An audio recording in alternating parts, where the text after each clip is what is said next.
So good morning and good afternoon, good evening, everyone. So welcome. Thank you for joining us. So my name is Yumin. I'm the acting chief of the Development Data and Outreach Branch at the United Nations Statistical Divisions. So less than 2 years ago, we received a mandate from the UN Statistical Commission to revise the 1984 Handbook on Household Surveys. So I'm very pleased to report that the final draft of the revised handbook was adopted by the 57th session of the UN Statistical Commission just about 2 weeks ago, which is a significant milestone for the global survey community.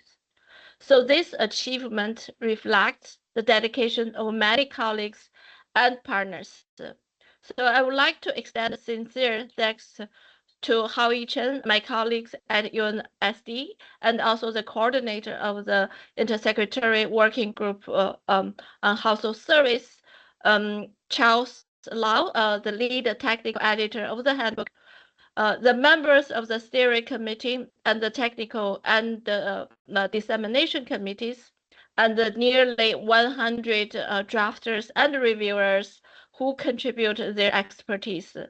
So these contributors come from national statistical offices, academia, survey consulting firm, and regional and international organizations. So our thanks also goes to the government of China and the UNDP Oslo Governance Center for their generous support. So today marks the second event in our webinar series on the handbook. So this section will focus on Chapter 4, the Questionnaire Design, Translation, and Instrumentalizations. So 3 of the chapter's authors will begin with an overview of the key content, so followed by a panel discussion with representatives from the Ghana Statistical Services and the Statistical New Zealand on how we can make the handbook most useful for countries and our next steps for the intersector working group on household service. So with that, let me hand over to Charles, who will moderate today's sessions. Over to you, Charles. Thank you so much, Young-Yi. So my name is Charles Lau from Gallup, and as Young-Yi mentioned, I'm the technical editor for the handbook and had the great pleasure to work with everyone on the handbook, but I was especially involved in the Chapter 4 group. So a few housekeeping rules for today. So please type your questions in the chat box and as well as the Q&A. This session will be recorded and will be available on UN Stats YouTube. If you didn't know that UN Stats had a YouTube channel, now you do, and please subscribe. We will share a link to the session after the event, and we will also share the presentations. So you all are in for a real treat today, if I do say so myself. We have 3 really rock stars in the questionnaire design, translation, and instrumentation field.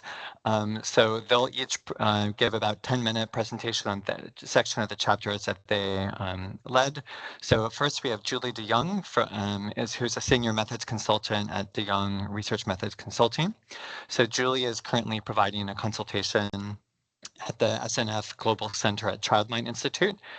Julie's based in Michigan in the USA and has 20 years of experience in international development, comparative survey methods. She's done a lot of large-scale population-based surveys across low and middle-income countries and capacity strengthening initiatives. So welcome, Julie. Following Julie, we have Britta. So Britta is a senior researcher at GESIS.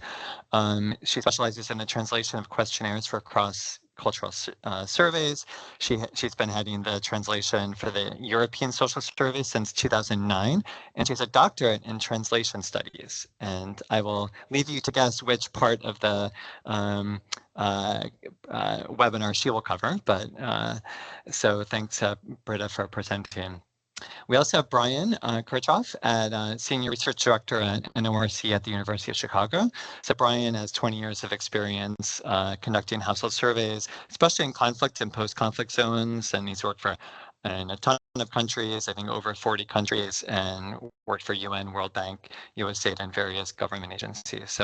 So with that brief introduction, I will pass it over to the Chapter 4 authors. So Chapter 4 presenters, just a reminder, we have about 30 minutes for this session. So you each have about 10 minutes. So over to you, Julie, I believe you're beginning. Yep, I am. Thank you, Charles, and everyone for the invite and the introduction. I just want to make sure that you can see my full screen. Perfect.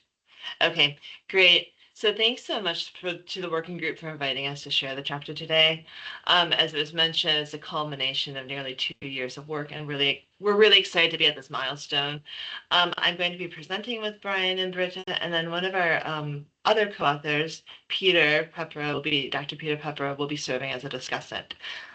So we're going to be talking for about 30 minutes, but we're going to bounce around just a little bit between the three of us. So thank you for bearing with us as we switch back and forth because the chapter doesn't quite go in an order that allows us to divide it completely evenly. So before we go into details, to give a quick overview of what we'll cover today, our goal is simply to introduce the scope of Chapter 4, what topics it includes, how it's organized, and why each part's there. This isn't a methods training. Instead, we just want you to come away with a clear sense of where to look in the chapter when you need guidance. The Chapter 4 really covers the full life cycle of questionnaire work, from developing questions to translating them to turning them into an instrument that actually works in the field. It also includes case studies from national statistical offices and some other colleagues that illustrate how different teams have approached real-world design, translation, or implementation challenges. And those examples give really a practical sense of what these concepts that we're going to be talking about look like in action. And we also want to emphasize that while the chapter is comprehensive, it's still only a really brief overview of the field more generally. And its main purpose is to point out the most important elements and provide references for you depending on your need when you're working through this part of the survey life cycle. As we go through the slides, we'll point out how different sections line up with stages of the life cycle. And the idea is really that depending on your role, whether you work in content, translation, programming, or field preparation, you'll know exactly what parts will be the most useful. So as we get started, I want to emphasize why this chapter is so central to the entire handbook more generally. The questionnaire is really at the heart of any household or population survey.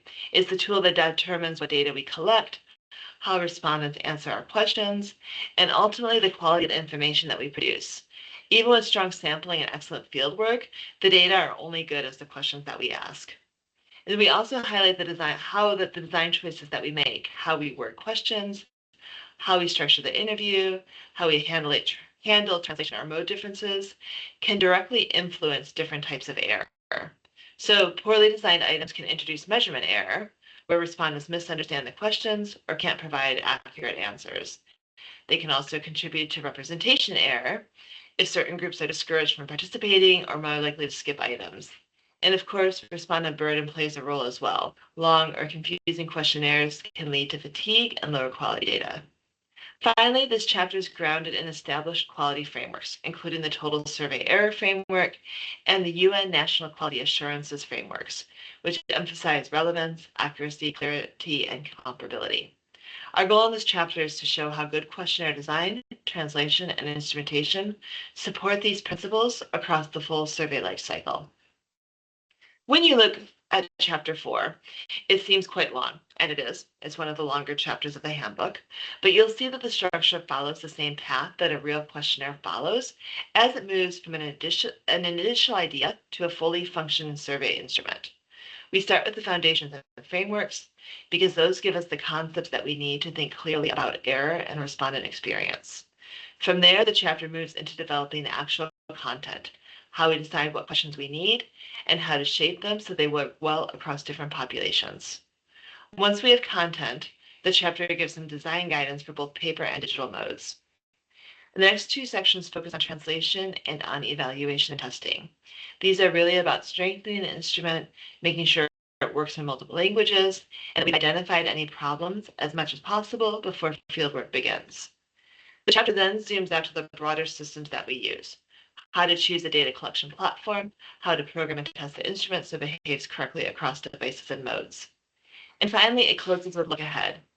Emerging methods like AI tools, web probing, and new workflow tools, along with a set of practical resources, and a pretty extensive list of references at the end. So diving into the actual contents of the chapter, in the first section, section 4.1, we lay the groundwork for everything that follows. Before we talk about writing questions or programming instruments, we need a shared understanding of how respondents actually answer questions and how we as designers might anticipate where errors might occur. So the cognitive response model is one model that provides a framework for considering how people interpret questions, remember relevant information, make judgments, and match those judgments to response options. The chapter also introduces the QDET framework, which gives us a structured way to think about questionnaire development as a more iterative cycle, designing, developing, evaluating, and testing. Many of us work in environments where timelines are tight, so it's helpful to have models that emphasize that evaluation is part of the core process. And then finally, respondent-centered design is another framework that brings in ideas from usability and user experience. It pushes us to consider the questionnaire not just as a measurement tool, but as something people have to navigate in real time. This means reducing burden, making instructions clear, and supporting respondents so they can give the most accurate answer possible. These frameworks really set the stage for the practical guidance that's in the rest of the chapter. So section 4.2, in this section, the chapter walks us through the very practical steps of designing a questionnaire, starting with something that's easy to overlook. And I'll get on my soapbox for just a minute. And this is really being clear about our research objectives and our analysis plan before we write or identify a single question. When we do the work and do this up front, it becomes much easier to decide what questions we actually need, whether we should reuse existing items, adapt questions from other surveys, or create something new. The chapter also gives guidance on the different types of questions that we commonly use, like factual, subjective, sensitive, and those that need to work well across different cultures or linguistic groups.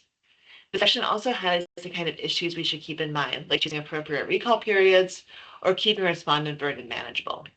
And finally, it covers how to structure the questionnaire itself, organizing content into clear modules, sequencing questions in a way that supports comprehension, and reducing context effects, and avoiding early placement of things like items that might discourage participation. Section 4.3 is relatively short. In this section, the chapter briefly turns to paper questionnaires, which still play an important role in many settings, whether it's in settings where security is an issue and interviewers might not be able to bring electronic devices in the field, or surveys that are using postal questionnaires. So this guidance focuses on basics that matter the most, like clear layout, strong visual cues, and navigation that makes skip patterns easy to follow. It also stresses the importance of distinguishing any instructions from respondent text to avoid errors. And the chapter also highlights accessibility considerations, like readable fonts and good contrast. The next section is on electronic survey specifications. And for this and the next few sections, I'm going to be turning it over to my colleagues, Brian and Britta, to jump back and forth to cover specifications, translation and testing, and then back to developing the instrumentation flow. So Brian, I'm going to turn it over to you. Just let me know when I'm ready to progress to the next screen. Sounds great. Thank you, Julie. At risk of dating myself and possibly some others on this webinar, most surveys at this point are conducted using some sort of an electronic data collection method. There are, I'm sure, several of us that remember when everything was still done on paper and pen. And as Julie mentioned, that still is the case in certain contexts and for certain sets of circumstances. But the majority of data collection that is conducted these days is done using one form of an electronic device or another. So it's important to understand what sort of electronic data collection device and software you're going to be using at the onset. And I'll get to that selection process in a later section, but you need to know that as you're designing the questionnaire, because you need to know what type of specifications are going to work for the electronic data collection software that you're going to be using. Now, once you have your questionnaire, you need to have a bridge document, and that bridge document specifies how you're going to implement filter instructions, how you're going to implement skips of questions, all of the specific details of how the instrument is going to function in the field will be contained in that bridge document.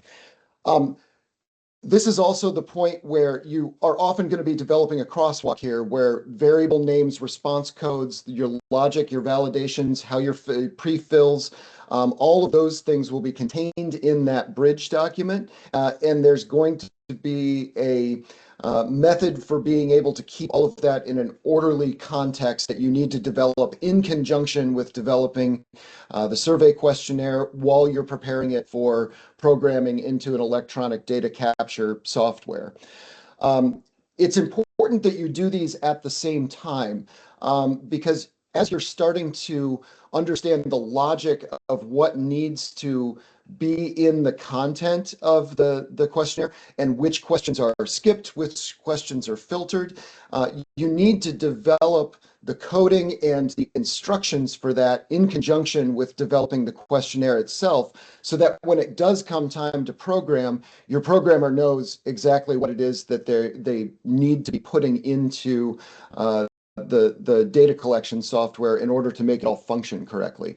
And so this section really highlights the difference between the questionnaire, which has the content in it, the instrument, which goes out into the field, and that specification step, that specification document that bridges the gap in between those two.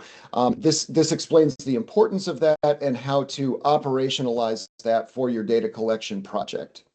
And with that, I think I can now turn that over to Britta for the translation section. Thank you, Brian. So next slide, please.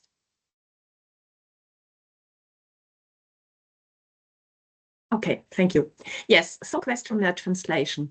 Why do we have to translate questionnaires? So first of all, it's about the survey being inclusive and representative of the target population that you want to survey with your project. So the idea is to create questionnaire versions that are comparable to one another between the different language versions. How does the process start? So it all starts with first determining the languages that you want to translate your questionnaire into. We present some thoughts and recommendations in our chapter. So would it rather be about the national languages of a country, or perhaps demographic reasons might be decisive, migrant groups, different population groups, minority groups. So this is an important topic before you start, of course, the actual translation process. Then, when you have determined the languages into which you translate the questionnaire, the actual work starts. So every translation starts with the source text, so the text out of which you translate you produce the translations. And in a questionnaire, it is particularly important that this source questionnaire should already be developed with later translation in mind. We know also from general translation that the source text can influence the later quality of the final translations. And so in our cases where the instruments often are translated into many languages, it's really important to develop a source questionnaire that is fit to be translated into all target languages and also transferred into all target cultures as much as possible. So we always speak of languages and cultures. So enhance the translatability and also what we call cross-cultural portability of the source instrument. In the chapter, we present the main methods that have been applied in cross-cultural survey methodology in the past years. So first of all, advanced translation that mainly has been implemented in the European Social Survey that I've been working on, and in other cross-cultural surveys in Europe, in the US, and on other continents. There is translatability assessment as offered by other entities, which has different forms that we present in the chapter. The idea would then be to rephrase the source questionnaire as much as possible, and also to add translation notes, so aids for the translators, for the translating teams, in order to, for instance, express how certain terms have to be understood or have not to be understood. So it is first important to have a source instrument that you can work with. Then, when the actual translation starts, we come to the translation method. In cross-cultural survey methodology, we have been recommending for the past more than 20 years to apply team or committee approaches. So do never rely on a single person when you translate an instrument. This is true for any text, but even more for survey instruments, because they have to work as survey instruments for so many people and in so many languages and cultures. So make sure you have a multidisciplinary team working for producing the best possible questionnaire translations, and also have the questionnaire run through different steps. This is why the best practice in the meantime in our cross-cultural survey methodology field is the so-called TRAPPED approach. So TRAPPED is the acronym of a multi-step method that the questionnaire translation has to run through the steps of translation, review, adjudication, pre-testing, and documentation. To the right on the graph, you see how this all fits together. So as I said, we start from a source instrument that should ideally be fit to be translated and transferred into all target languages and cultures, then have at least 2 parallel translations produced by highly skilled translators, discuss these 2 translations together with the translators and a reviewer, who is ideally an experienced survey methodologist in the target language, but also the target culture, to already develop a firm draft of your translated questionnaire. Any questions that are still open should then be discussed in the adjudication step, where another ideally even more qualified person, the adjudicator, should come in to discuss any outstanding points. Then, when the instrument has run through these steps, you should ideally pre-test it, because like for any instrument, for any questionnaire, also for translated questionnaires, it's highly important that they would be pre-tested with at least a sample of the target population. So these can be quantitative, qualitative pre-tests you can develop depending on the project setting. You can shape these, but it's very important to pre-test any translated questionnaires, and of course then to feedback any findings from this pre-test to the translation step, to then finalize your instrument that would then be ready for the final fieldwork. And to the right, you see the documentation that is highly recommended to document as much as possible about the translation process in terms of, for instance, team composition, the translation method, decision-making, translation problems you had and how you resolved them. This is important for within the project, but also for other projects and for the future, because a couple of years later, you might not remember everything, every detail, how you took certain decisions. And also when you detect, for instance, errors in translations, it's important to trace back how that could happen. So this is the TRAPPED. That's really the method that has become best practice in our field and that we highly recommend. Linked to the TRAPPED, there are some side aspects of questionnaire translation, such as shared languages between different countries. For instance, if you have different Chinese or different Arab or different French versions, how they should be harmonized. We give some recommendations and thought in the chapter oral languages, what to do with languages that do not have written forms, how should you handle these in order to achieve the highest possible comparability, but also reliability across respondents, across different interview settings, but also across different languages. Working with transliteration and interviewer training, for instance, are recommendations. All that is explained in the chapter. Gender-sensitive language and therefore gender-sensitive translation has become a more and more important topic in many countries, in many cultures. We elaborate in the chapter at which points in the questionnaire does gender language become relevant, and which how do different language groups handle that topic and what would we recommend. So this is all discussed in more detail in the chapter.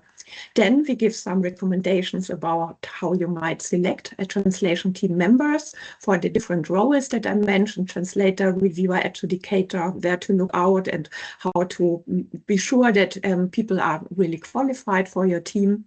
Linked to that, how to train people, because very often it's important to train them on questionnaire translation, but also on the particular project settings. Guidance material, how to make sure you forward the information to all team members. All this is presented presented in more detail in the chapter. And one last word about back translation. Some of you might have heard that this has been used in questionnaire translation context. So just to say from our side, so from my side, from the practical and scientific translation side, we have known that this cannot work reliably. And in the meantime, also in cross-cultural survey methodology, it is really not recommended to carry out back translation. In the meantime, there has also been really good research, in particular by my colleague Dorothy Beer, that compared both methods, team approach and back translation, and it has become really clear that team approach is much better in detecting translation errors than back translation. So this was roughly about questionnaire translation. There's much more in the chapter, as we said. With that, I would like to move to the next slide. Yes, evaluation and testing. So as we saw, this is also part of the QDET process. So it's important to evaluate and to test your instruments before they might go to the field. So there are some evaluation tools such as expert review. Of course, it's important as experienced experts, they review the source instrument and comment based on certain criteria. Then questionnaire appraisal system, questionnaire understanding aid are tools that can be implemented, or the SQP, the survey quality predictor. Then testing the instrument before it goes to the field by methods such as cognitive interviewing, cognitive pretesting, field pretests that would come between cognitive interviewing and a final and a larger quantitative pilot, usability testing more from the technical instrument side. And here again, it's important that these are always implemented in iterative way to make sure that any feedback, any finding from these testing are then fed back into the process to make sure you incorporate them and to create then your final instrument. So these methods are highly recommended to carry out before you go into the field to make sure you have the best possible instrument for the field work. And with that, I hand over to, I think, Brian. Thank you, Britta. Yes, so that brings us to selecting the data collection systems.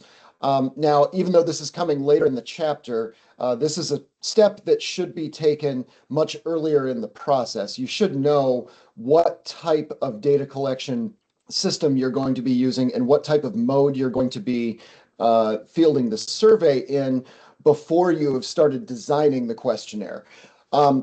We discussed several different methods of data collection in this chapter.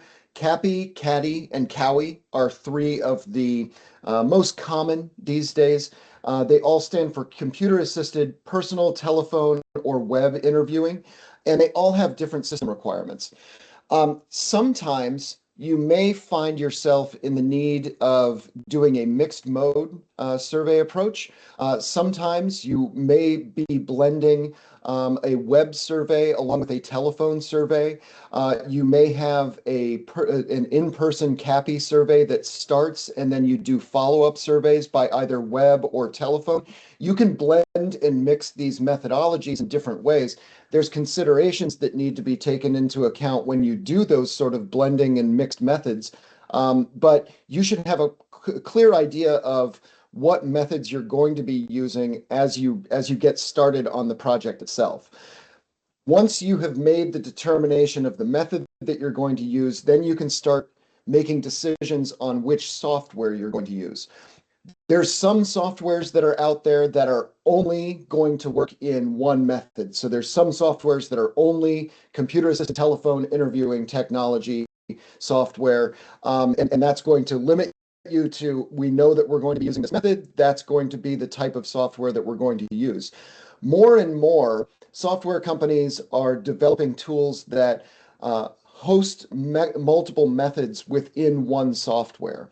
So there are systems out there that exist that you could have a face-to-face interview that is also programmed and can be used as a telephone interview. So if you can access most of your population in person, you can do the CAPI on tablets. But if you have part of your population that is inaccessible to those interviewer teams because it's unsafe or they're too remote, but you have the ability to perhaps contact them by telephone, you could, on some software systems, you can field the exact same survey, or at least a very similar survey, through either of those modes using the same backbone, using the same software. Once you've made that determination of what software you're going to use, you also need to then have a firm understanding of what the hardware requirements are for the particular system that you have used. Some tablets are not going to support certain pieces of software. So you need to really understand from the provider of that software what the minimum specifications are, what the recommended specifications are for the, say, tablets that you're going to use out in the field. And you need to make sure that you're acquiring a sufficient number of those tablets or devices or phones, whatever the device is, ahead of time, and that you're buying ones that are going to work with the software that you've decided to go with. Some other considerations that you need to keep in mind when you're making these decisions are what type of connectivity constraints are you going to have in the field? In certain highly industrialized locations, you could very easily have strong internet connection through the mobile networks that exist in that location anywhere that you go within a particular country. However, there's going to be other locations that you go into where cell phone coverage and data connections through the cell phone network are incredibly spotty, and you're going to have field teams that are out there that are unable to connect to any sort of an internet connection for perhaps days on end. You need to understand what the ability of the software is to handle being offline. Can the tablet independently collect all of the data while there's no internet connection for several days on end? And then when you get to a location where you can connect it to the internet again, then you can upload all of your data. Most tablet-based softwares will handle that, but not all of them will.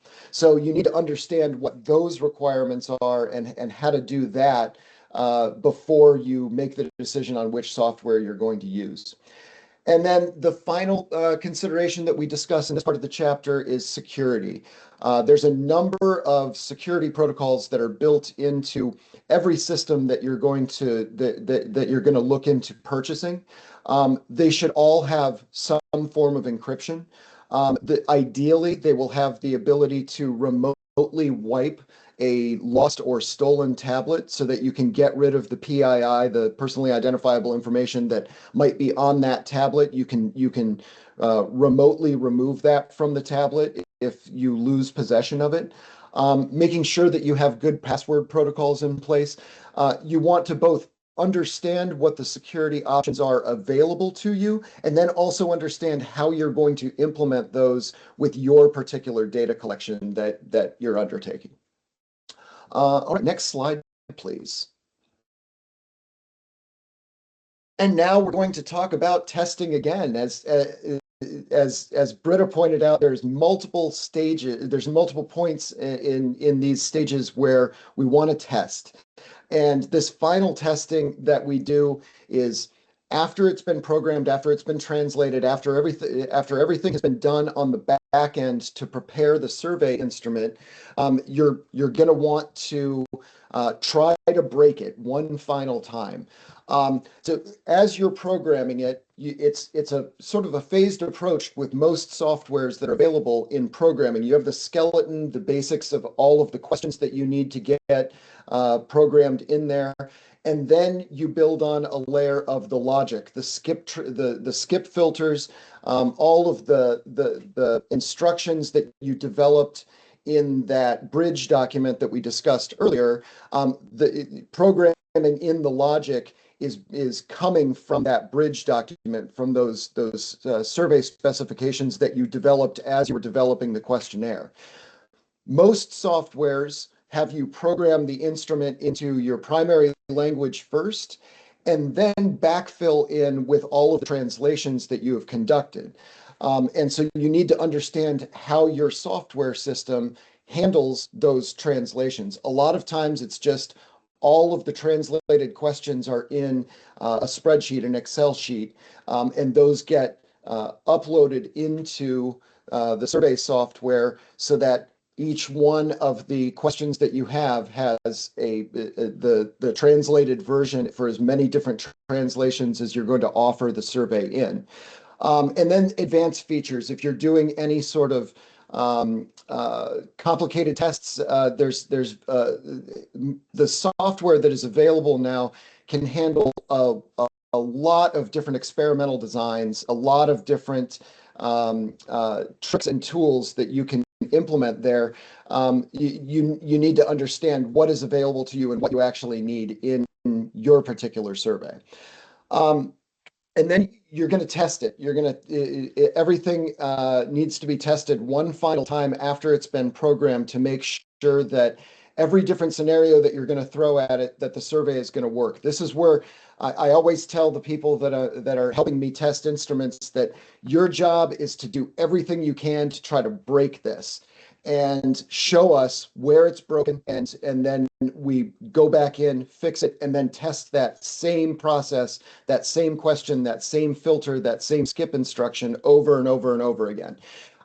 There are a lot of systems now that are available through artificial intelligence. There are AI systems that will automatically test for you, and it will run hundreds or thousands of scenarios and different iterations of conducting the survey in all of the different ways that the AI can think of. Those are really valuable tools because if you're having a human go through all of those scenarios, it takes an awful lot more time than if you have an automated system that can run some of that testing for you. So we've found in the last few years, especially, that the automated testing systems just give us the opportunity to check so many more things that you might not be able to check if you're doing it entirely based on humans running through different scenarios. And then, as Britta was saying, with documentation of the translation, you also need to document everything that you do during the testing process. There should be a method of recording when an error happens, what the nature of that error is, then what the solution is, and what the programmer did to address that problem. That should all be documented for you so that somebody in the if an error is discovered while you're out in field, you've got a record of, did we find that before? Did we try to fix it? Is there some other way to fix it? You want to have all of that historical information available to you so that you can continue to refine and improve and fix errors as they come up. Next slide, and I think that goes back to Britta, maybe. Actually, I think it comes back to me. Okay, I know we are almost out of time, so I will try to speak fast, but not too fast. Last couple of slides, last couple of sections. Section 4.9, thank you, Brian and Britta. Chapter 4, section 4.9 looks at several emerging approaches. So one area is machine translation, which is improving very rapidly. The chapter emphasizes that it can be useful, especially when combined with post-editing by a trained team, but it's not yet a substitute for structured translation processes. And closely related to that is the growing use of generative AI, both for drafting or reviewing survey items, but also for coding open-ended responses, which can inform incorporation of open-ended items in our questionnaires and how we might use those. These tools can speed up certain tasks and provide new opportunities, but this is a very rapidly changing area. So we give a few examples and point to the newest research, but it's very much a place where if you're going to be looking into this, be sure to look at the most recent research at the time that you're going to be exploring this. The chapter also highlights new workflow tools like integrated platforms that link questionnaire design, translation, programming, and field management. And there's some references in the chapter. Alongside that are some innovations in data collection like video interviewing, web probing, and crowdsourcing for quick feedback on draft questions. Again, none of these replace traditional methods, but they do offer some promising options, especially when timelines are tight or when budgets are tight. The final section of the chapter is meant to serve as a practical reference point, brings together some examples of software and tools that survey teams commonly use for data capture, like CS Pro, ODK, Survey CTO, and Blaze. So readers have a general sense of what's available and how these systems support different parts of the workflow. It also highlights documentation tools like QDDT that help teams track questionnaire versions, translation decisions, and testing notes. Again, these aren't provided at all as an endorsement or a required set of tools, but just a set of examples that are current right now in March of 2026 to help you compare options. We really wanted to future-proof this chapter. This handbook has not been updated in a very long time, and we anticipate we can't do a whole rewrite every year. And so we really wanted to just give some examples, but make sure that these aren't seen as endorsements of specific tools because we don't know what will be available in the coming years. Just a few words about how this chapter can support NSOs and other users throughout their own survey processes. What we want to emphasize here is that this chapter is really designed to be a practical pick up what you need resource. It follows the natural life cycle of questionnaire development, so you can turn to relevant parts as you move from planning to drafting, translation, programming, and testing. You're not meant to absorb it all at once, but just think of it as a guide that you can revisit at the various points that are relevant to your project. So as we wrap up, I hope this overview gave you a clear sense of just how comprehensive Chapter 4 of the handbook is. Walking through the full process of developing a high-quality survey instrument from earliest conceptual decisions all the way through programming, translation, and testing, so you can move on into Chapter 6, I believe, which is the data collection. So we don't expect anyone to use this all at once. Instead, like I said, the idea is that you can return to these sections as most relevant for you. So we encourage you to look at this chapter, explore the parts that are relevant for your work, have a good look at those references. In the end, like I said, there are multiple pages of references, many of which are available online. And we look forward to the discussions from the discussants, and then any questions or feedback that you have and future webinars on the new handbook. Thanks so much. Thank you, presenters Julie, Brian, and Britta. So that was a great overview of the handbook. There's a lot of content in the handbook, and thank you to Irene for putting a link to the handbook in the chat. So please take a look at that. It's a public document. This is not the handbook has been adopted by UNSC. The handbook is not 100% finalized. We're doing a little polishing and editing over the next few months. Ultimately, the handbook will be a digital-first resource. So there'll be a web-based platform that will be available later this year, and we'll be able to do updates and add more resources as they come up.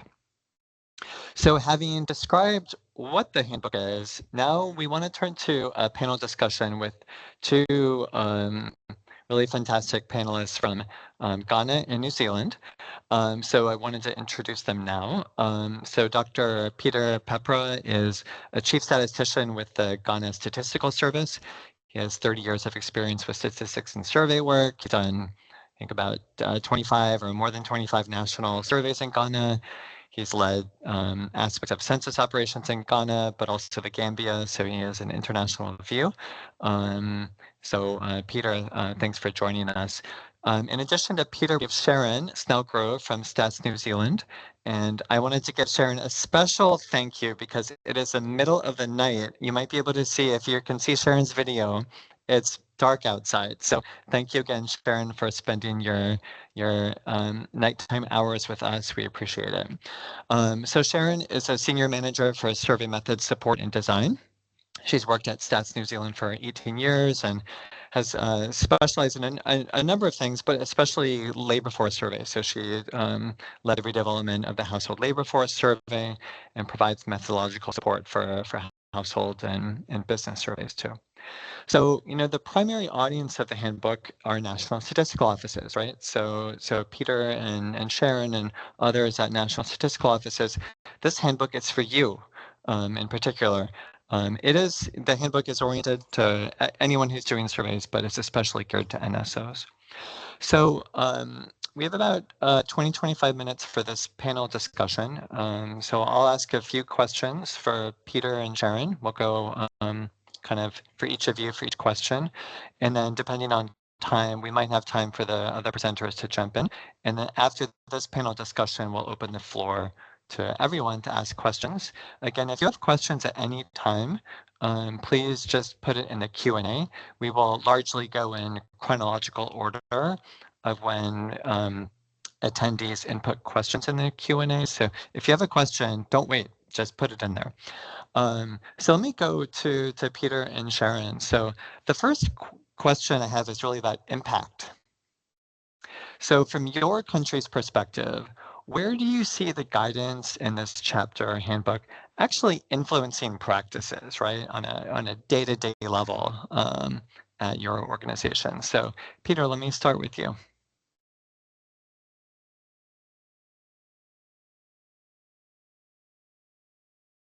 All right, thank you very much, Charles.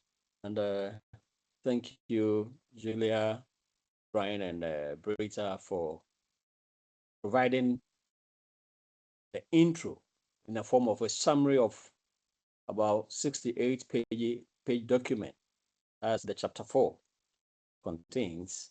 And coming to your question, Charles, I don't know. I think the question is a bit complex, but I will try.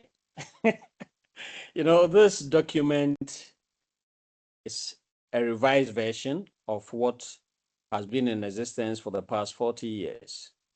And so far as Ghana Statistical Service is concerned, we have ensured that all the time we work with the best practice or the best standards that we have put in place when it comes to production of official statistics. And therefore, most of the guidelines have been followed in previous surveys regarding questionnaire design, regarding translation, and regarding the instrumentalization. And when it comes to questionnaire design, I would say that most projects or surveys that we've done related to the demographic and health survey, the multiple indicator cluster survey, the Comprehensive Food Security and Vulnerability Analysis Survey, the Ghana Living Standards Survey, and all these surveys have backing from the international bodies, the World Bank, the USAID, ICF, the MIX, the UNICEF, WHO, and so on and so forth. And working with them, mostly they provide technical assistance. They always ensure that you adhere to the best practice. Quality assurance measures are always in place. And therefore, I would say that in the past, we've not deviated much from what we are supposed to do. However, this book, I see it as a confirmation. In other words, it is providing justification why certain things must be done when it comes to questionnaire design. Clarity and simplicity is key. Because if you are going to design a questionnaire, bear in mind at household level, you are going to talk to people with different educational background, different cultural backgrounds, different age brackets. And therefore, you need to tailor the questionnaire as you are designing it to target the people and ensure that you get the right responses. Contextualization is key. That's the relevance of that. For instance, if you are going to talk about something on employment, what comes to mind? Those in the formal sector and those in informal sector or informal employment. How do you structure your question to be able to elicit the right information? I remember there was a time a study was conducted in Ghana, somewhere 2014, where we wanted to find out the percentage of women in the reproductive age bracket who have been benefiting from the maternity leave policy. And the one who developed the questionnaire made the question open. I remember there was a time statistical service team was advising them, hey, in Ghana, we know that the labor force structure is said that women in the formal sector, including the government sector, are enjoying maternity leave. And therefore, if you make it open, a sizable percentage, which is about 92% of women in the labor force, are in the informal sector. So if you are not careful and don't ask the question very well or structure the questionnaire very well, you are going to have a wider base. And they didn't understand it till data collection was over. And we ran the tables and they got to know that it was painting a wrong picture that few percentage of women. But those in the informal sector, they decide when to take that base off and when to go to work because nobody pays them, nobody dictates to them. So these are some of the things that when it comes to questionnaire design, the conceptualization, one has to look at. Questions on gender also must be done with caution. We should have responding gender. We should have interviewer gender perspective. All these, I know this document has touched on, and therefore is something we should use as a tool to guide ourselves. Indirectly, I see it as a checklist for us, because what you are doing, are you doing the right thing? For instance, somebody wants to find out how much do you trust teachers? If you are really using this document, it will push you to move to the next level where you look at it from the gender perspective. Maybe, how much do you trust male teachers? And how much do you trust female teachers? So you delve deep because people may have different perspectives. I know if this book is there or if this manual is being utilized, these details will be captured because it will guide you. You'll be compelled to use it as a guide. When topic on piloting came up, I said, yes, we've got to another critical area, which in Ghana, every survey that we put in place, we ensure that we've dedicated time and funds for piloting of the instruments. And the book is spelling out that it is very critical and therefore one has to make use of it. Those of us currently in the system, I would say, have been adhering to it, we've been using it. The availability of this book currently is going to help posterity. Maybe some of us may not be there in the next 5 years, in the next 10 years, but this book will be there. So if anything at all, they can fall on it and look at, hey, what are the guidelines? What are we supposed to do? Regarding translation of questions in some surveys that have international recognition or that we work with the international bodies, they always ensure that we translate. Not all the surveys have been translated into our local languages.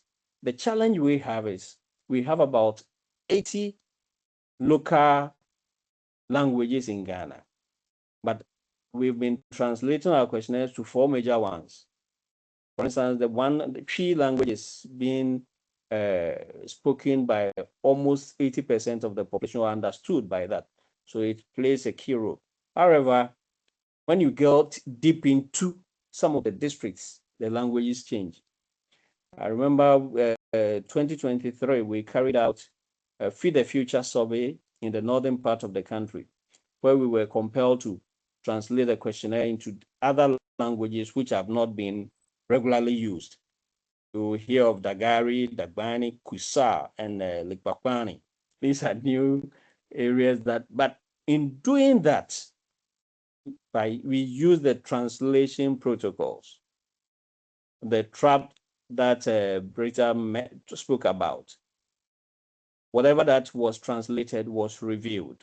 Adjudication was key so far as this one is concerned, but in the past we were not paying attention to adjudication. However, we were using a different approach where the team will meet and as part of the pretest, we'll run through the local language questionnaires and review to the understanding of everybody present, because after that, they will go to the field and test it whether our respondents also understand. So this is something that I think with a book or with this manual, we can pay attention to and ensure that, hey, the right thing is being done. And if you do that, I think we've heard about the benefits. The cultural appropriateness and adaptation will be at its highest or will be top notch. The transparency of work is also assured. And let me come to that of, and I think the interviewers would also have the confidence as well as the project organizers, because you know that the right questions are being asked. Normally, when it is done that way, field officers are compelled to read the questions the way they are. They are not going to frame it to their own understanding. No. So it is a powerful tool that I think we've been using, but I think we have to adopt it. Countries in Africa or anywhere should dedicate some money for it, because sometimes we ignore translation, we don't factor it into the budget, and you get to know of its relevance at the latter part where it becomes a bit difficult to do it. When it comes to the instrumentalization, as Ghana has been relying on CAPI over the years, that's from 2015 up to now, in almost all our face-to-face interviews. From 2020, we adopted the CATI because of COVID, and therefore few projects we are using CATI. Currently, we are using mobile vulnerability analysis monitoring. I think it's food security program, which is being run with World Food Program, and that one also is using CATI. So that one also gradually has come to stay. It is CAWI that we've not utilized much. Of course, infrastructure is also key. And if you are doing household survey, it becomes a bit difficult for you to rely on that, because you get a very few percentage, very small percentage to respond to that questionnaire using CAWI. But however, moving forward, I think is something we can utilize, at least making noise about it, engaging stakeholders. We'll get a buy-in and ensure that in future we adopt. Likewise, the CAVI, also, I think we've not used it before. I don't know when we will use it. We are thinking of using hybrid approach for the next census, which is just at the corner, I would say, by next 2030. So maybe we'll get the opportunity to explore all these approaches and ensure that at least life becomes a bit easy when it comes to research, questionnaire design, translation, and the instrumentalization.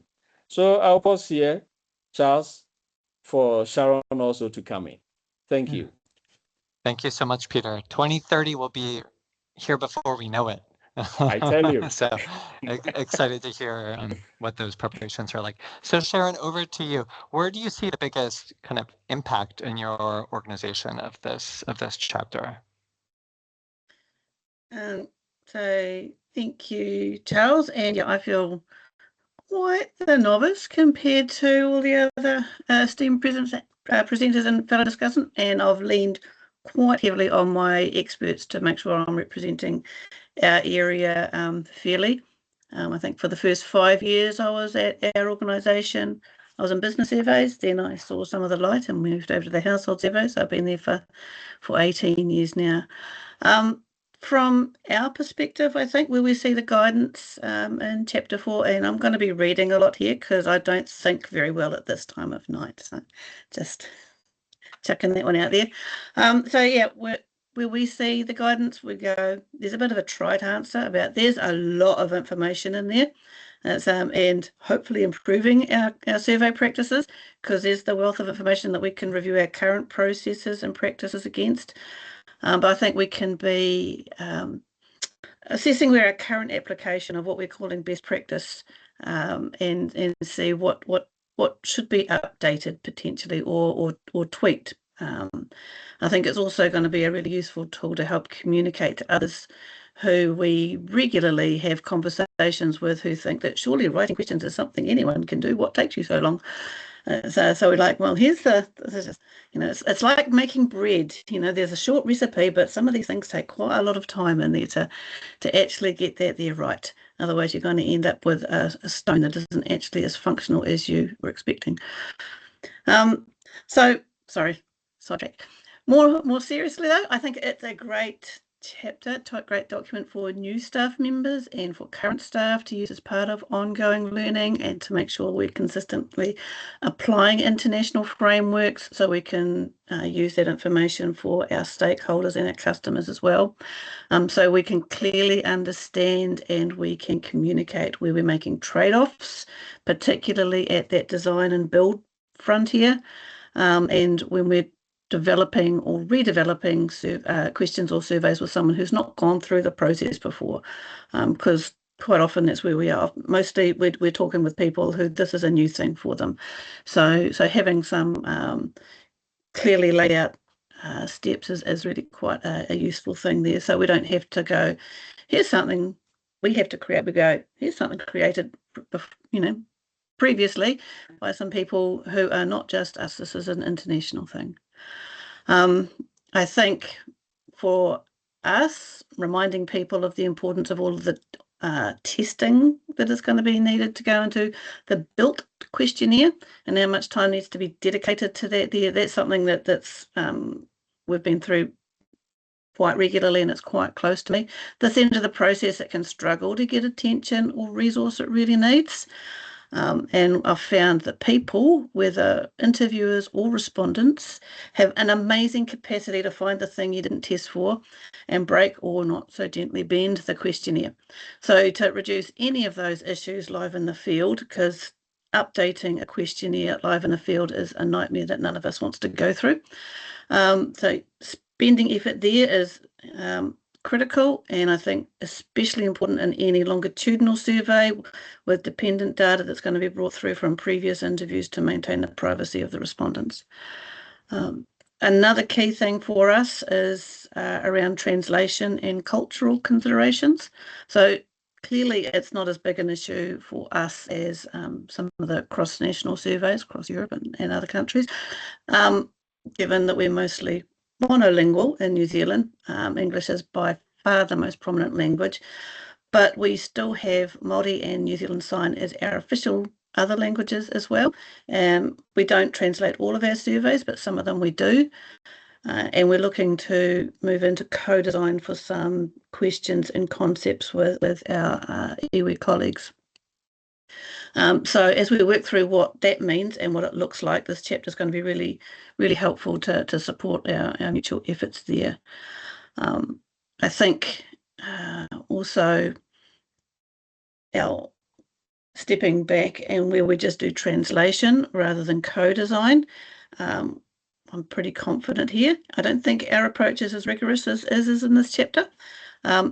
Trade-off there is probably going to be, it's quite expensive to do that there and timely, and we just don't have that there. We're a teeny tiny little country. Sometimes we do touch on different cultural understandings. So concepts like crowding can mean different things to different cultures. So we've got to be very careful that we aren't creating something that's going to be outputting something that ending up with negative statistics where the people themselves don't see that there as a negative thing. So if we're living multifamily in the same dwelling, some cultures find that there are, that's an awful thing. I don't want to do that. Others, that's a blessing, and that's actually normal, and that's how we should be operating. So how we manage to do that there across the different cultures to make sure that we still have meaningful data at the end of the day is something that we work through. So yeah, where Western concepts often don't translate well to some of our Te Ao Māori or Pacifica concepts, like some of the poverty ones and some of the wellness indicators as well. And as with Peter, Kawi isn't something that we've done much of. Our household surveys, however, I can see in the not too distant future, in the short and the medium term, are going to be going in there. We are actively developing a Kawi questionnaire for our census survey. should that there, we're figuring out what that there is going to look like, because it's going to be multimodal, what that there actually means, and how that operates is something that's very new to us. So we're open to all the advice that's going to be coming through with the chapter. So yes, so thank you. Thank you, Sharon. I think your comment about breaking bread really resonates with me personally, in the sense of questionnaire design is only has a few steps, but they take time and they need to be done well. And baking bread may also seem like something that anyone can do, right? But it's very hard to do well, right? I have tried to bake many loaves of bread and they fail. But I think that also connects back to what Peter said about the handbook being a confirmation about the importance of doubling down on time-tested processes that work. And in an era where resources for official statistics in all countries are under strain, kind of holding fast on the core of what we do seems particularly important. And I'm hopeful that the handbook is a way to sort of it's guidance that will help carry on that mission and its international standards, as Sharon was saying. And Peter, thanks so much for some of those examples you provided. It's pretty compelling. So thanks so much. Before we go to the Q&A, I have one more question for the panel, and that is, what do we need more of? What aspects of questionnaire design, translation, or instrumentation could you use more guidance on in future aspects of the handbook? So that could be things that are just missing, or things that, where you could use guidance about how to make trade-offs or balance different things. So I'll go to Peter first. What would you like to see more of in the handbook in future iterations? Yeah, well, the handbook is already big, but if there is room for additions or for expansion, I would advise that we provide step-by-step examples when it comes to some of the technical questions we use or we ask, but at the same time aiming at having international comparabilities. So if we could develop more visuals in terms of flow charts and scapes on examples, because if you look at the document, we don't have much examples in it. Yeah, at least we've provided explanations how things have to be handled. But I know that if a schematic examples are provided step by step, people would make effective use of it, because it will become easier to make reference without reading much. Once you read, you look at the examples that have been provided, then you use it as a guide, or you use them as a guide. This is with reference to the questionnaire design. Regarding the translation, in fact, now we've also had this recommendation that back translation we've put a stop on it, because sometimes you see that it doesn't make much impact. And but one critical thing that I think we need to look at was mentioned in my earlier submission, that the adjudication is something we need to utilize in conference kind of workshop, so that when we are done, we are done. You get one person or two persons to translate the English version or the standard version of the questionnaire to the local language. Then the two also try to compare whether really the meaning that they have written are the same, the understanding is the same. And then others who are not even that language speakers can also get the understanding, or will confirm that, oh, if you say this and someone interprets it this way and another person also work is interpreted, and we get the meaning to be the same, not necessarily the same words, but in the meaning, then we can go ahead. I don't know whether that one also we can put down examples to support. At least we have the schematic chart there, which we can rely on. Regarding the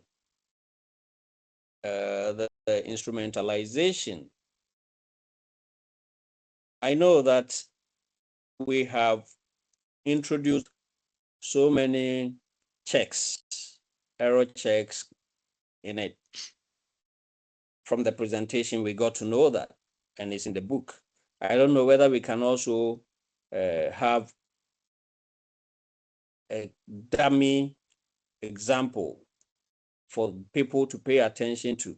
Because most often questionnaire will be designed by the subject matter specialist and push it to the copy application experts. As you are running through, as we are converting it electronically, they also tell you it's easy to go by this. Of course, at the end of the day, you can use it, but there are certain checks, inconsistency checks, other checks, so many checks, that if we have spelled out, we can sit together, tell them that, look, pay attention to this, pay attention to that, pay attention to that for me.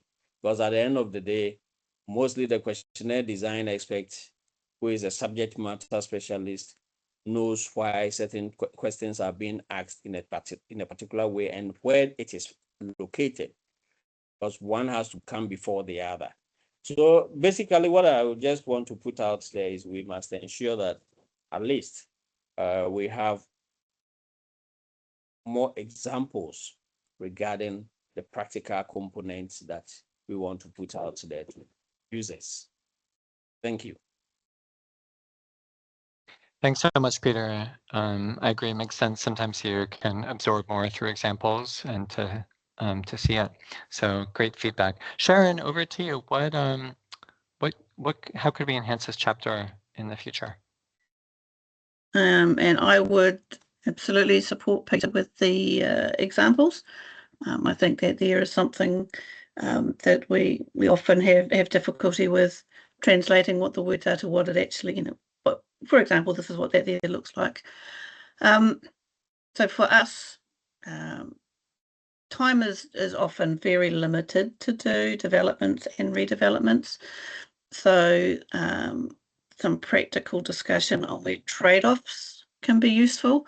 So like the QDET framework, which I do love, but often the ET part of it is much more limited than we'd prefer if time and money isn't an issue, and it always is. So you're generally speaking, outside of potentially census, which is always usually a special beast all by itself, our testing is pretty much confined to what would be defined in the development stage, with just expert and peer review, cognibility testing, where we combine our cognitive testing and usability testing for Kawi and for the interviewers as well, and user testing. So we don't often do field testings or things like split samples or parallel runs.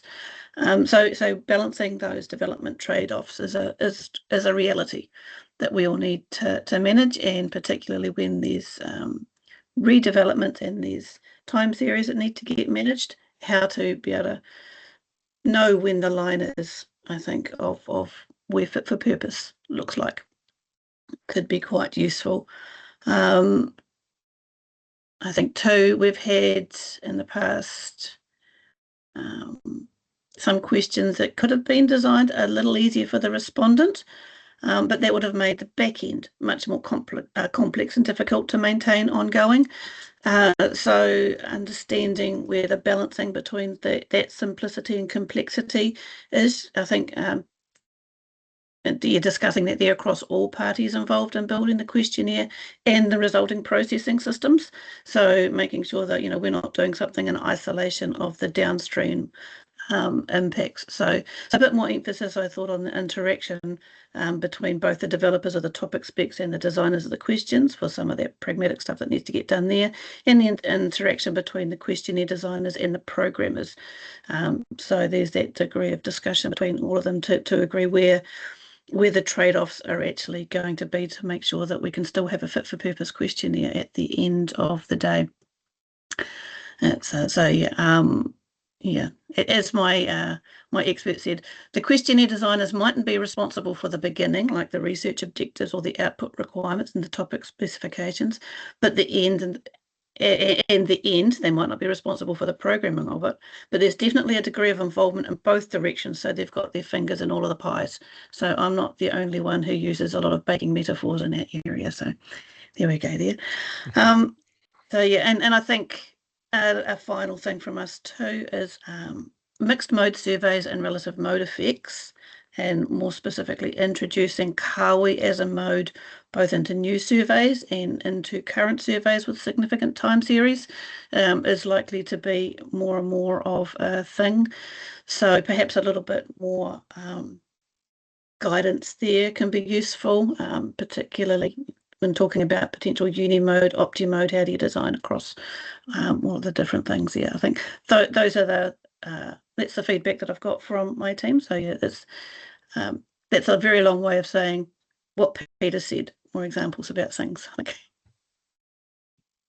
Thank you, Sharon, and appreciate the additional metaphor that from baking.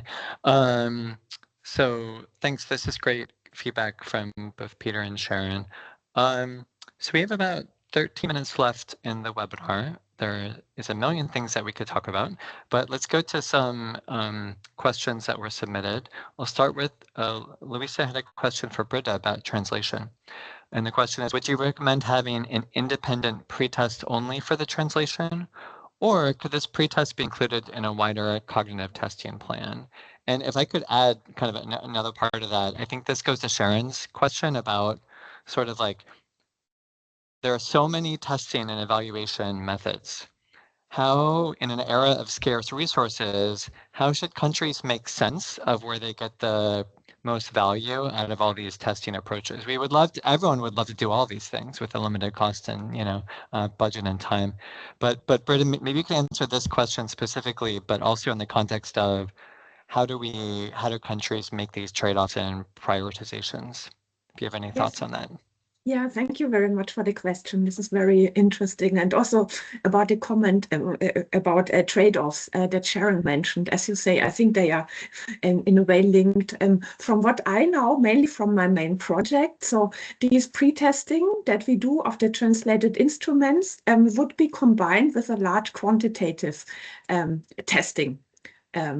Of the translated version. So it depends often on the project settings. So of course, ideally, you only focus on the translation. But then, for instance, when the instrument is ready and you also at the same time, you want to have a sort of dress rehearsal of the instrument. Does it work technically? Are the filters, are they logical? So I think it's always a case-by-case decision, but makes a lot of sense to not having only a pretest for translation, but to combine it with other steps. But what you can do, and what we sometimes do in the projects that I consult on, if there are perhaps particular translation questions, translation issues, you might have a mini pretest on particular items or sections of the questionnaire, so not on the entire questionnaire. So I would say it depends on the project settings, as you say, on the time, on the resources, but yeah, there is good reason to combine it with other testing. Thanks, Britta. Maybe Julie, can I come to you on this question about the sort of making sense about the trade-offs and priorities and everything? I mean, the chapter is so impressive, right? With all the possible things you can do. And, you know, as I imagine readers from an NSO who have to make decisions, right? So, I mean, how should countries think about prioritizing and making trade-offs between these different methods? It's a good question. I'm thinking about the quality frameworks, right? And I gave a presentation on quality for the UN Working Group and ISS back a month or two ago. And so yeah, it was like, reviewing several of the quality frameworks and thinking about how to take different aspects of those quality frameworks and decide for your own specific project what is the most important, the most important pieces. Because you're right, you can't necessarily have like perfect, we want perfection in everything, but we have to recognize there's some trade-offs. And so, I mean, one possible approach is stepping back a little bit and thinking about, okay, we have, a survey, and questionnaire design is only part of it, right? Because you also have to test like data collection, you have to think about your sampling, household publicity, like all those other pieces. Like look at all of those holistically and figure out where your biggest weaknesses are in specific project, and really focus your resources there. Like in the project I'm working on currently, I would say, translation and cross-cultural comparison are the biggest issues, and we are putting a lot of resources there. We're putting resources into quality data collection, but right now for this specific project, getting these conceptual pieces are most important. So we've done translatability assessment. We're in the middle of translation. We are doing subject matter expert reviews. We have multiple different types of pretest plan. So that's where our focus is. And there's going to be a little bit less focus on some of the other pieces because we have to pick and choose. But I think that's very project dependent. I think it's helpful to step back and figure out what, to kind of do a risk benefit analysis.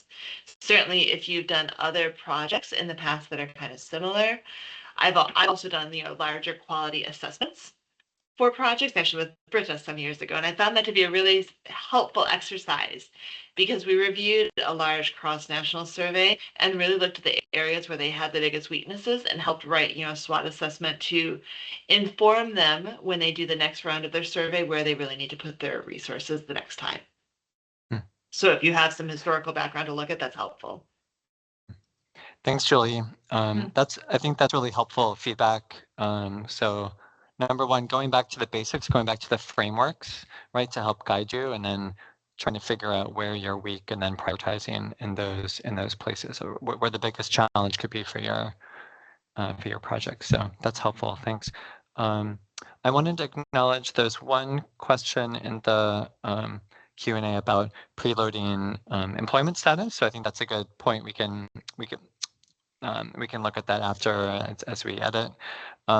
There's another very interesting question that I do not know the answer to. So I'm excited to hear any feedback about sign language. Is anyone presenters or panelists aware of sign language implementation with surveys? Britta, I had that question not all that long ago too, and I did not know. So I'd love to hear from Britta especially. And then Brian, if he knows, but Britta especially. Yeah, I just know about research because this is in translation. Sign language is considered a separate language. So I know of some studies that have tried to translate questionnaires into sign language and then to play the recordings to potential respondents. I have not yet had contact by myself, but I know that there is research going on, and I think it should work, but it's an interesting topic. But perhaps Brian knows more about it. I know very little. My initial thought when I think through this operationally is if you're going to translate it into sign language and then have to play a video back for somebody to have them watch that, I would be more prone to say, why wouldn't you then just present to them the written questions? Because it seems like adding sign language in there is adding another step that makes it so that the translation of what you were originally saying could be questionable. And it's an opportunity for error to be introduced that could be eliminated by just having somebody read the question who's deaf. Charles, let me add something to it. In fact, in Ghana, just as part of the Ghana Living Standards Survey, we had some questions for to measure learning poverty. And we realized that we had some of these also in schools, persons with disability. And those blind people, the questionnaires were developed in braids where they can easily use it to, as we can use to assess them. And the deaf and dumb also, we had people who are also specialized in that. Some of the teachers who have been trained to teach them were also recruited to manage that. But it wasn't easy. So the sign language itself didn't come in as sign, but because teachers who understand the language were part of it, they could use the sign in terms of the written one to ask the questions to get the questionnaires administered. This is what we have done in Ghana. I don't know whether someone has experience in other countries too. Thank you. Mm-hmm. Thank you, Peter, for adding. That's helpful context. Irene. Yes, hi, Charles. Let me just intervene. I actually also wrote it in the Q&A, but we actually have some guidelines to make surveys on individuals and households more accessible that also touch on these topics. I've linked it in the Q&A if people want to have a look. Thank you so much, Britta. Irene, apologies. So we have time for maybe one more question. Maybe we could keep this brief. Brian, Louise had a question about AI tools for testing the electronic questionnaire. Do you have some examples to share, or I can links keep maybe? it brief. I can keep it brief because I don't have any great out-of-the-box solutions. You can most of the people that I've talked to that have done this have trained a large language model to do this for them, like Gen AI. So there's not, that I'm aware of, a great out-of-the-box solution of an AI that does that. We did use a piece of software internally for testing an instrument within the past couple of years, and I texted the person who was on my team that might know about that. And unfortunately, the person who implemented it is no longer with our team. So I don't know what that is. All that is to say, I brought that up more as this is an emerging trend. It's something that I'm expecting that we're going to see more. And there are companies like Survey CTO is one that I use quite a bit, and they have spun off their own AI company called Higher Bar AI, and they're working on solutions for things like this. So what my expectation is that as time goes on, there is going to be AI testing and assistance features that are going to be built into the softwares rather than using another individual piece of software and using that to test. I'm expecting that Survey CTO and Survey to Go and companies like that will start integrating that to allow you to test inside their own environment with an AI assistant. Thanks, Brian. Great feedback and exciting for the future. So let's see, we're at the end of the webinar. If I could just sum up with sort of 4 key takeaways that I've gotten from the webinar. The first is the importance of like the linkage between the theoretical frameworks that we've talked about and which the chapter starts with, and practical suggestions. So would encourage everyone to look at those and think about those frameworks as you go. Second is prioritization of resources, and maybe technology is a way for us to do more with less, inclusivity, and then I have to end with the breaking bread analogy from Sharon and also elaborated on by Peter about really doubling down on the basics. Right, this field is something that I've seen as so critical, as Julie started with her comments initially, but can I think to some seem like an area that is just like pretty simple to do, and let's get on and do other work. It takes time, it takes resources. So hopefully this handbook plays one small role in making the case for doubling down on these time-tested methodologies, and especially technology can make them even better and more cost and time efficient too. So congratulations to the authors and to the NSOs who have joined us for today's presentation and also provided feedback throughout the development of the handbook. And we thank you so much, and we're looking forward to the handbook getting out in the world, so please comment on it and share feedback. And we would like the global community involved in surveys to be a community of practice, that is sort of helps to make the handbook relevant and useful. So thank you so much in all the organizing, and thanks to UNSD for organizing this webinar, and we will speak with you soon. Thank you so much, everyone, for joining. Thank you. Thanks. Thank you. Bye-bye. Thank you, everyone. Bye. Bye. Bye. Thank you. Bye.